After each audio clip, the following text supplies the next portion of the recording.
जब कभी आधुनिक भारत का इतिहास पढ़ाया जाता तो ये समझाया जाता है कि भारत लगभग 100 साल पहले ही आजाद हो सकता था। आपको पता है भारत 100 साल पहले आजाद क्यों नहीं हुआ था? क्योंकि उसमें बुद्धिजीवियों वर्ग ने सहयोग नहीं करा था।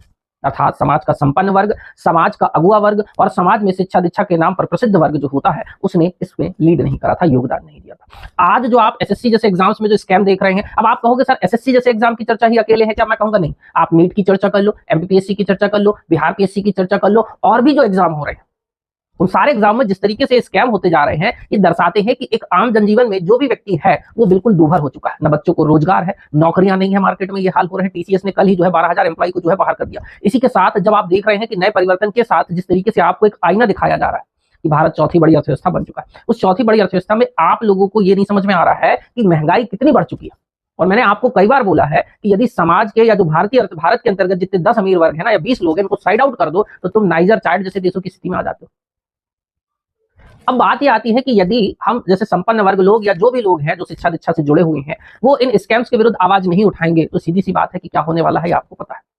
तो यहां पर एक सबसे बेहतर तरीका है कि जो शिक्षक वर्ग इसमें सपोर्ट कर रहे हैं, एमपीपीएससी में तो आप शायद नहीं कर पाए थे, पर जो शिक्षक वर्ग इसमें सपोर्ट कर रहे हैं उसमें खुलकर समर्थन करिए, दबे पांव नहीं, खुलकर आइए, आगे बढ़िए, क्योंकि शिक्षक राष्ट्र निर्माता होता है। कुछ राष्ट्र निर्माताओं ने ये एक बीड़ा उठाया है तो इस बीड़ा में आपको जो है सहयोग देना है और कुछ नहीं करना है। आप जा सकते हैं तो बिल्कुल पहुंच जाइए। और इसी के साथ हर एक बच्चे से गुजारिश है कि आपको समझना होगा अल्टीमेटली ये सारे स्कैम आपके लिए इंपैक्टफुल है। मैं एक छोटा सा रील ही देख रहा था जिसमें मैंने देखा कि ग्वालियर वाले जो भैया बड़े चर्चा में रहते हैं और उनका बहुत धन्यवाद, मेरे को लगता है एसएससी जैसे एग्जाम्स जो है ना ये ग्वालियर वालों को फॉलो कर रहे हैं। उनका वीडियो देखिए थोड़ा सा। सर एग्जाम आने वाले हैं, स्टूडेंट के सेंटर कहाँ रखने हैं? इस बार कुछ नए तरीके से सेंटर देते हैं। ये मार्कर जहाँ टच होगा ना एमपी यूपी राजस्थान बिहार वालों को सेंटर वहीं पटक देंगे। क्या हुआ सर? अंडमान निकोबार, यहाँ तो ट्रेन भी नहीं आती, स्टूडेंट कैसे जाएंगे? कर दो सेंटर दूंगा इतनी दूर बच्चों को सपने हो जाएंगे। और सर दिल्ली हरियाणा उत्तराखंड वालों को कहाँ देना है center? 1 minute, no cheating. Sri Lanka आओ तुम भी करो।